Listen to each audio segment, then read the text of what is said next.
아빠가 읽어주는 이야기 요술거울. 아주 큰 나라에 왕이 있었습니다. 그는 보물도 아주 많이 가지고 있었고 무엇 하나 부러울 것이 없는 사람이었습니다. 그러나 그는 나이가 너무 많았습니다. 아무리 많은 보물과 권력을 가지고 있어도 하루하루 늙어가는 왕에게는 아무 소용이 없는 것처럼 여겨지곤 했습니다. 그는 늙어가는 것을 한탄하며 세월을 보내고 있었습니다. 왕에게는 세 왕자가 있었습니다. 왕은 어느 날 아주 어린 막내 왕자만 빼놓고 두 왕자를 불렀습니다. 나는 이제 점점 늙어가고 있다. 머리카락도 하얗게 새고 얼굴에 주름살도 깊어지고 있다. 그런데 내가 아주 어렸을 때 한 노파가 왕궁에 와서 요술거울에 대한 이야기를 한 적이 있다. 그 요술거울로 얼굴을 한번 비치기만 하면 젊어질 수 있다는데 이 세상 어딘가에 그 거울이 있다고 하더구나. 너희들이 그 요술거울을 좀 찾아오너라. 요술거울을 찾아오는 왕자에게는 이 나라의 절반을 잘라주마. 그리고 내가 가진 보물도 반으로 나눠주겠다. 아무 걱정하지 마십시오. 저희가 반드시 그 요술거울을 찾아가지고 오겠습니다. 저희에게 말 6마리가 끄는 마차 한 대와 그 마 한 자루만 주시면 세상 끝까지라도 가서 요술거울을 찾아오겠습니다. 왕자들은 왕에게 이렇게 약속했습니다. 다음날 6마리 말과 마차가 준비되었습니다. 그리고 그 마 한 자루가 마차에 실렸습니다. 왕자들은 마부를 데리고 요술거울을 찾아 길을 떠났습니다. 두 형이 요술거울을 찾아 길을 떠나는 것을 막내 왕자가 알게 되었습니다. 막내 왕자는 나이가 어렸지만 착하고 용감한 소년이었습니다. 왕자는 왕에게 자기도 요술거울을 찾아 길을 떠나겠다고 이야기했습니다. 뭐라고? 너 같은 꼬마가 먼 길을 떠나겠단 말이냐? 너는 아직 어려서 성 밖에 나가면 길을 잃고 말 게야. 너는 성 안에서 얌전히 놀다가 형들이 요술거울을 찾아가지고 오면 구경이나 해라. 제발 저도 요술거울을 찾아 길을 떠나도록 허락해 주십시오. 막내 왕자가 하도 졸라대자 왕은 마지못해 허락을 해주었습니다. 정 그렇다면 길을 떠나든 말든 네 맘대로 해라. 난 내게 아무것도 주지 않겠다. 내 힘으로 갈 테면 가봐라. 왕은 이렇게 말하면 막내 왕자가 포기를 할 줄 알았습니다. 그러나 막내 왕자는 왕이 허락이 떨어지자마자 길을 떠날 준비를 하였습니다. 왕자는 자기 주머니 속에 든 잔돈을 세어보았습니다. 모두 합해서 10탈레르가 채 못 되었습니다. 10탈레르면 늙은 말 한 마리를 사고 잔돈이 약간 남는 정도였습니다. 왕자는 성 밖으로 나와 우선 하얀 말을 한 마리 샀습니다. 늙어서 볼품없는 말이었습니다. 왕자는 말에 올라타고 형들이 떠나간 길을 뒤따라가기 시작했습니다. 말이 너무 늙어서 빨리 달릴 수는 없었지만 쉬지 않고 꾸준히 달렸습니다. 해질 무렵에 막내 왕자는 커다란 여관에 도착했습니다. 여관 입구에는 형들이 타고 떠난 커다란 마차가 세워져 있었습니다. 다행히 형들이 멀리 가진 않았구나. 막내 왕자는 형들과 함께 여행을 하려고 생각했습니다. 그러나 형들은 여관 안에서 술에 취해 있었습니다. 이 꼬맹아, 넌 고추장스럽기만 하단 말이야. 어서 왕궁으로 돌아가서 장난감이나 가지고 놀아. 두 형은 동생을 놀려대기만 할 뿐 데려가려고 하지 않았습니다. 막내 왕자는 여관에서 하룻밤을 자고 혼자서 길을 떠났습니다. 길을 떠나는 동생에게 두 형은 이렇게 빈정거렸습니다. 잘 가라 꼬마야. 그 늙어 빠진 말을 타고 얼마나 갈 수 있을지 모르겠다. 숲속에서 늑대가 나오면 울지나 말아라. 막내 왕자는 형들을 남겨두고 길을 떠났습니다. 왕자는 떡갈나무가 우거진 숲속을 온종일 헤맨 끝에 작은 오솔길을 찾아냈습니다. 이 오솔길은 뭔가 심상치 않군. 이 길을 따라가 보자. 오솔길은 빽빽한 숲속으로 계속 이어져 있었습니다. 왕자는 날이 저물면 숲속에서 잠을 자고 다시 일어나 길을 걸었습니다. 사흘째 되는 날, 왕자는 숲속에서 작은 오두막을 한 채 발견했습니다. 나무들 사이에 그림 같은 통나무집이 한 채 숨겨져 있었던 것입니다. 이 깊은 숲속에 누가 살고 있는가 보군. 저리로 한번 가서 물어보자. 왕자는 오두막으로 다가가 보았습니다. 왕자가 다가가자 오두막 안에서 꼬부랑 할머니가 지팡이를 짚고 나왔습니다. 머리가 하얗게 새고 허리가 꼬부라진 할머니였습니다. 아이고, 이 깊은 숲속에 어떻게 찾아오셨소? 내가 이 숲속에서 평생을 살았지만 사람이라고는 처음 보는구려. 떡갈나무가 자라서 썩은 뒤에 다시 새 나무가 자랄 만큼 오랜 세월 동안 난 사람이라고는 만난 적이 없다오. 그래, 무얼 찾아 이 숲속까지 왔소?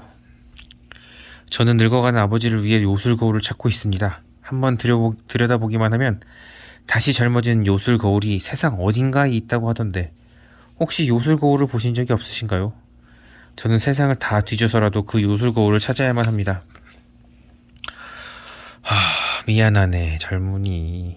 난 평생 그런 거울 얘기는 들어본 적이 없다네. 하지만 우리 언니는 들어보았을지 모르지. 언니는 여기서 사흘을 더 걸어가야 하는 깊은 숲속에 살고 있다네. 언니라면 자네에게 도움이 될 만한 이야기를 해줄 게야. 왕자는 할머니에게 고맙다는 인사를 하고 다시 길을 떠났습니다. 왕자는 다시 사흘 동안 계속 숲속을 걸었습니다. 할머니가 일러준 대로 과연 숲속에 오두막 한 채가 나타났습니다.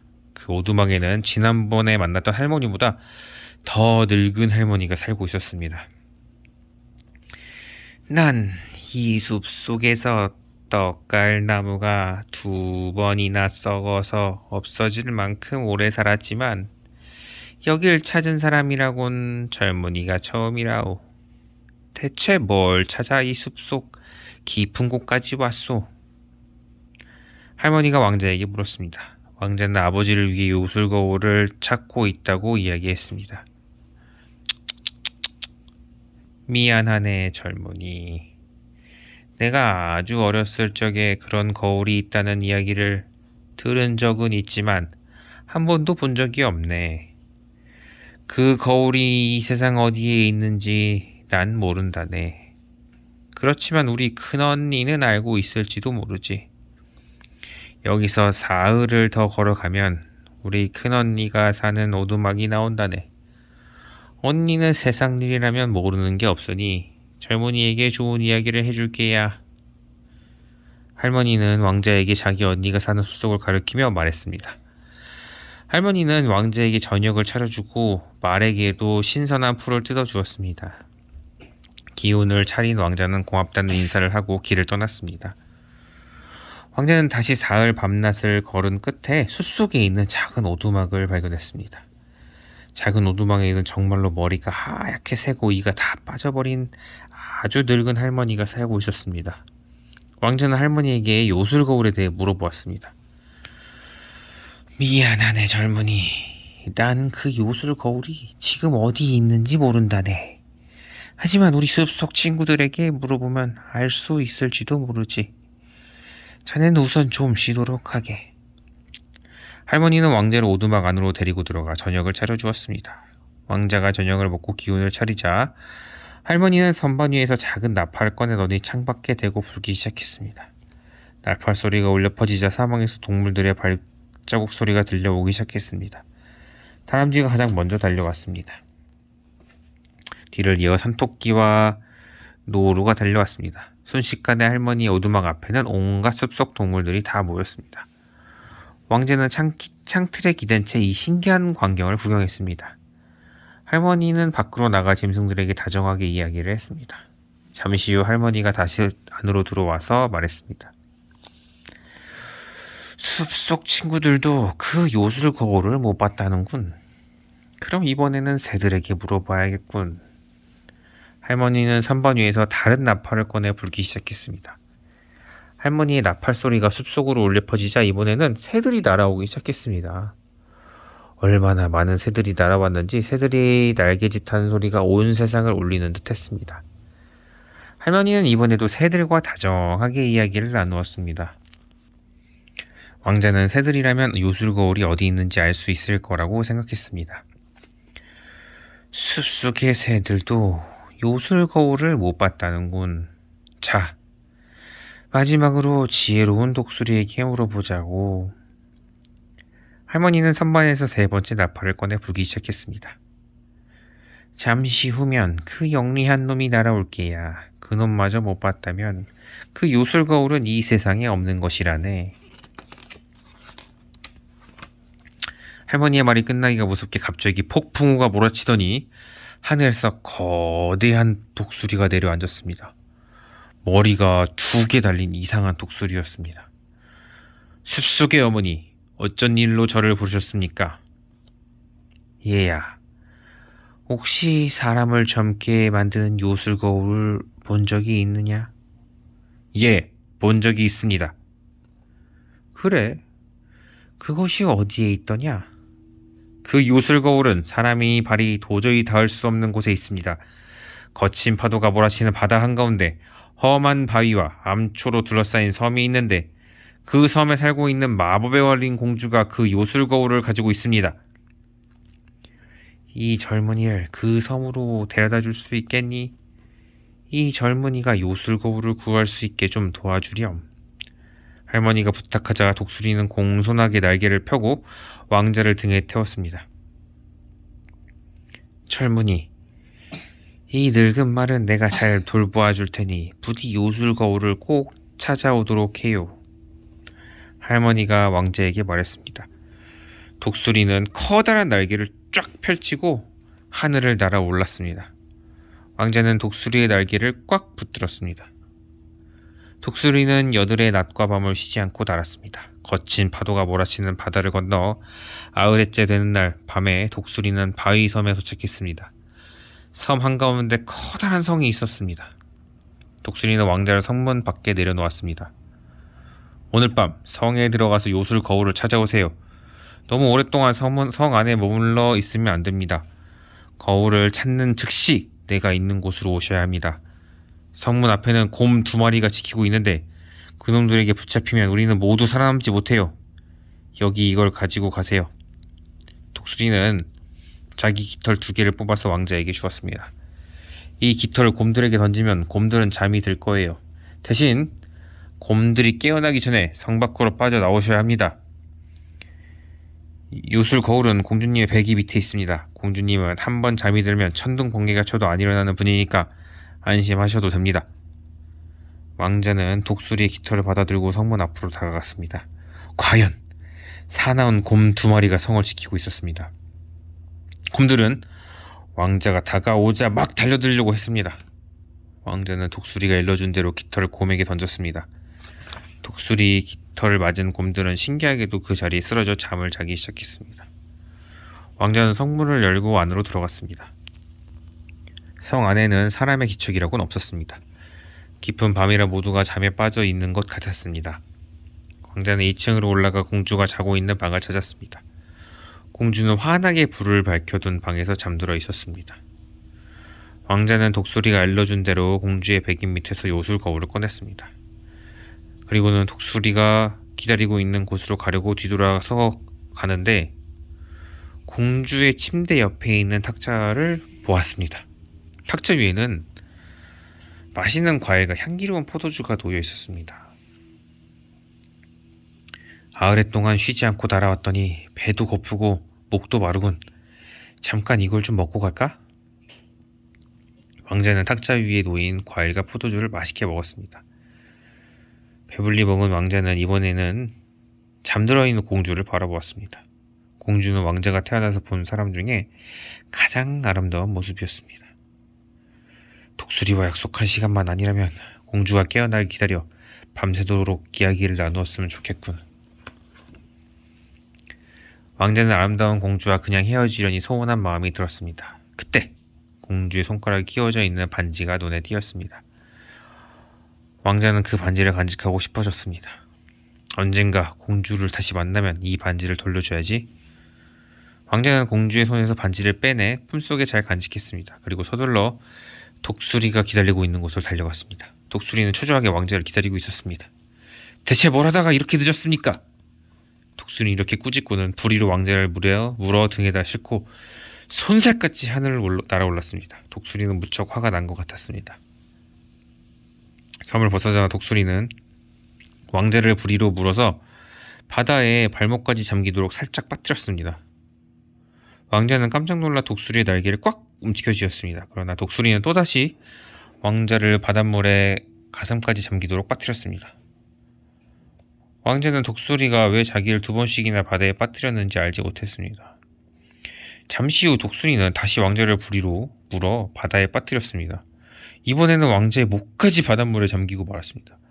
왕자는 완전히 바닷속에 빠지는 줄 알고 깜짝 놀라 소리 질렀습니다. 도대체 왜 날 3번씩이나 바다에 빠뜨린 거지? 한바탕 빠져 죽을 뻔했잖아. 당신이 성 안에 들어가 쓸데없는 일을 하면서 시간을 보내는 동안 내 심정이 어땠는지 아시오? 그걸 알려주려고 당신을 바다에 빠뜨린 거요. 독수리는 왕자를 바라보며 계속 말했습니다. 처음에 당신이 성 안으로 들어갔을 때 내 심정은 당신이 발목까지 바다에 빠졌을 때의 심정이었어. 내 깃털의 힘이 점점 약해지고 곰돌이 잠에서 깨어나려고 머리를 움직이고 있었기 때문이요. 당신이 공주의 방에서 탁자 위에 있는 과일과 포도주를 먹고 있을 때 내 심정은 당신이 가슴까지 바다에 빠졌을 것 같았어. 그때는 곰들이 일어나 앉아 있었단 말이오. 그리고 당신이 공주의 손가락에서 반지를 빼고 있을 때 내 심정은 당신이 좀 전에 바다에 목까지 잠겼을 때와 같았어. 만약 공주가 잠에서 깨어나 소리라도 질렀다면 곰들이 우리 둘을 가루로 만들어 버렸을 거요. 내가 얼마나 가슴 졸였는지 이제 알겠어? 왕자는 독수리의 말을 이해할 수 있을 것 같았습니다. 독수리는 쉼없이 하늘을 날아 왕자를 할머니의 숲속 오두막으로 데려다 주었습니다. 젊은이, 용하게 그 거울을 구해봤구려. 예, 할머니가 도와주신 덕분이에요. 할머니도 이 거울 한번 보시고 젊어지세요. 난 그 거울이 필요 없어요. 젊은이는 참 착한 마음씨를 가졌구려. 자, 이 책찍을 가져가요. 이것을 휘두르기만 하면 젊은이가 원하는 일이 이루어질 테니까. 할머니는 왕자에게 마법의 책찍을 주었습니다. 왕자는 다시 아버지가 기다리는 왕궁을 향해 길을 떠났습니다. 돌아오는 길에 왕자는 2번째로 만났던 할머니를 만났습니다. 할머니가 도와주신 덕분에 거울을 구했어요. 이 거울을 한번 보시죠. 난 그 거울이 필요 없다네. 대신 마음 착한 젊은이에게 자루를 하나 주겠네. 이 자루를 열기만 하면 언제든지 원하는 만큼 곡식이 쏟아져 나온다네. 왕자는 그의 늙은 말이 달릴 수 있는 한 가장 빨리 말을 몰았습니다. 그리고 처음 만났던 할머니를 다시 만났습니다. 왕자가 고맙다고 이야기하자 처음 만났던 할머니도 왕자에게 선물을 주었습니다. 젊은이, 이 가위를 가져가게. 이 가위를 쨍강쨍강 부딪히기만 하면 언제든지 원하는 만큼의 옷이 쏟아져 나온다네. 왕자는 새 할머니에게서 받은 선물을 품 안에 잘 간직하고 왕궁을 향해 다시 길을 떠났습니다. 왕자가 왕궁에서 얼마 떨어져 있지 않은 처음 묵었던 여관에 도착해보니 두 형은 아직도 그 여관에서 술을 마시고 놀고 있었습니다. 말들은 그대로 묶여있고 그동안에 먹고 마시느라 왕이 준 금화는 거의 바닥이 나 있었습니다. 그들은 동생이 돌아오자 또다시 빈정거리기 시작했습니다. 어이구, 우리 꼬맹이가 돌아오셨군. 그래, 그 요술 거울은 구해왔느냐? 두 왕자는 설마 막내 동생이 거울을 구했으리라고는 상상도 하지 못했습니다. 예, 형님들, 지금 그 요술 거울을 구해오는 길입니다. 정말이냐? 그렇다면 그 요술 거울을 한번 보여줄 수 있겠니? 막내 왕자는 형들에게 그 요술 거울을 보여주었습니다. 두 형은 막내가 정말로 요술 거울을 구해왔다는 걸 알았습니다. 아버지가 설명해준 것과 똑같았기 때문입니다. 이 거울은 우리가 가지고 가마. 넌 아직 어려서 이런 값진 물건을 지니고 다니면 위험하단다. 큰형은 이렇게 말하며 거울을 빼앗았습니다. 만약 아버지께 고자질하면 널 가만두지 않겠다. 둘째 형이 이렇게 윽박질렀습니다. 억울하게 거울을 빼앗긴 막내 왕자는 형들을 따라가지고 왕궁으로 돌아왔습니다. 두 형은 아버지에게 마치 자신들이 요술 거울을 구해온 것처럼 이야기했습니다. 왕은 기뻐하며 거울을 들여다보았습니다. 정말로 왕은 다시 젊어지기 시작했습니다. 오, 신비한 거울이로구나. 그래, 고생들 했다. 약속한 대로 이 나라의 절반을 너희들에게 나누어 주겠다. 왕은 이렇게 말했습니다. 옆에서 듣고 있던 막내 왕자는 너무나 억울해서 왕에게 하소연했습니다. 그 거울은 제가 구해온 곳입니다. 형들이 요 앞에 있는 여관에서 그 거울을 빼앗았습니다. 그러나 왕은 어린 막내 왕자의 말을 믿으려 하지 않았습니다. 오히려 형들을 모함한다며 막내를 야단쳤습니다. 이런 고약한 녀석이 있나? 형들을 모함하다니! 왕은 버럭 화를 냈습니다. 막내 왕자는 자기가 독수리를 타고 요술거울을 구해온 이야기를 왕에게 들려주었습니다. 그러나 왕은 허무맹랑한 이야기라며 더 큰 소리로 막내 왕자를 꾸짖었습니다. 여봐라, 이 거짓말쟁이 막내 왕자를 뗏목에 태워 바다에 밀어넣어라. 왕은 이렇게 명령했습니다. 곁에 있던 두 형은 막내 왕자를 보며 빈정거렸습니다. 어이, 이 어리석은 꼬마야, 그 독수리에게 한 번 더 도와달라고 부탁을 해보렴. 막내 왕자는 뗏목을 타고 망망대해로 흘러갔습니다. 산더미 같은 파도가 순식간에 왕자가 탄 뗏목을 덮쳐버릴 것만 같았습니다. 왕자는 두려움에 떨면서 필사적으로 뗏목을 매달렸습니다. 그러나 소용없는 일이었습니다. 왕자가 탄 뗏목은 파도에 휩쓸려 어느 이름 모를 무인도에 내동댕이 쳐지고 말았습니다. 왕자는 한참이 지난 뒤에 정신을 차렸습니다. 왕자는 자기가 낯선 땅에 와 있다는 것을 알았습니다. 이 외딴 섬에서 어떻게 살아가야 하지? 왕자는 고민에 빠졌습니다. 그러다가 할머니가 준 마법의 채찍과 자루와 가위를 떠올렸습니다. 다행히 그 물건들은 왕자의 품 안에 그대로 남아 있었습니다. 숲속에서 할머니가 주신 채찍과 자루와 가위가 있었지? 이걸 한번 시험해 봐야겠군. 왕자는 채찍을 휘두르면서 이렇게 소리쳤습니다. 많은 사람들이 부지런하게 살고 있는 커다란 성이 필요하다. 왕자가 외치자 순식간에 커다란 성과 많은 사람들이 생겨났습니다. 그러나 사람들은 모조리 벌거벗고 있었습니다. 그렇지, 이번에는 마법의 가위를 써야겠군. 자, 이 사람들을 모두 따뜻하게 입힐 수 있는 옷 따라 나와라. 왕자가 외치면서 가위를 쨍강쨍강 부딪히다 곧 산더미 같은 옷들이 생겨났습니다. 사람들은 기뻐하며 자기 몸에 맞는 옷을 골라서 입었습니다. 이제 아무도 살지 않는 커다란 무인도는 훌륭한 왕국이 되었습니다. 그렇지만 여전히 사람들은 먹을 양식이 부족했습니다. 왕자는 마법의 자루를 벌리고 다시 한번 외쳤습니다. 이 성에 살고 있는 모든 사람들이 공평하게 배불리 먹을 수 있는 양식이 필요하다. 자, 곡식들이여 쏟아져라. 이제 성에 사는 모든 사람들이 옷과 음식을 걱정할 필요가 없었습니다. 누구나 따뜻하게 옷을 입고 배불리 먹을 수 있게 되었습니다. 우리에게 옷과 음식을 장만해 주신 왕자님을 우리들의 왕으로 모시자. 사람들이 이렇게 외치면서 왕자를 왕으로 모셨습니다. 왕이 된 왕자는 백성들이 편안하게 살 수 있게 만들어 주었습니다. 왕자가 다스리는 그 섬나라는 세상에서 가장 행복한 나라가 되었습니다. 그런던 어느 날이었습니다. 왕은 바닷가를 거닐다가 흰 돛담배를 발견했습니다. 이상한 예감이 들어 왕은 손수배를 줘 돛담배를 향해 다가가 보았습니다. 놀랍게도 그 돛담배 안에는 예전에 요술거울을 가지고 있던 공주가 혼자 타고 있었습니다. 왕은 기쁜 마음으로 공주를 자기 성으로 초대했습니다. 공주, 우리 성에 가서 하룻밤 쉬어가시오. 고맙지만 저는 누군가를 찾을 때까지 한 곳에 머물러서는 안 되는 신세입니다. 공주는 슬픈 얼굴로 이야기했습니다. 아니, 도대체 누굴 찾아야 한단 말이오? 왕은 궁금해하며 물어보았습니다. 얼마 전에 제가 가지고 있던 요술 거울을 누군가에게 훔쳐갔습니다.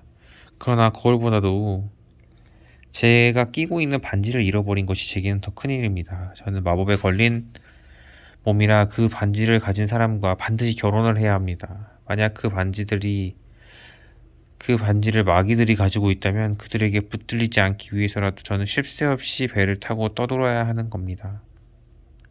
왕은 그 말을 듣고 공주에게 미안한 마음이 들었습니다. 자기가 반지를 훔쳐가기 때문에 가엾은 공주가 세상을 떠돌게 된 것이니까요. 왕은 자기가 간직하고 있던 반지를 내밀며 공주에게 그간에 있었던 일들을 이야기해 주었습니다.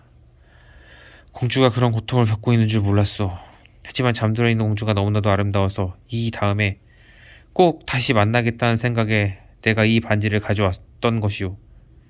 자, 나와 결혼해 주시겠소? 왕의 솔직한 말에 공주는 기뻐하며 결혼을 승낙했습니다.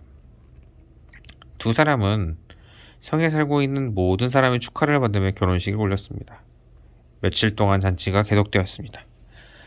왕과 왕비는 아름다운 섬나라에서 행복하게 오랫동안 살았습니다. 그러나 그 요술 거울이 어찌 되었는지는 아무도 아는 사람이 없었습니다. 끝.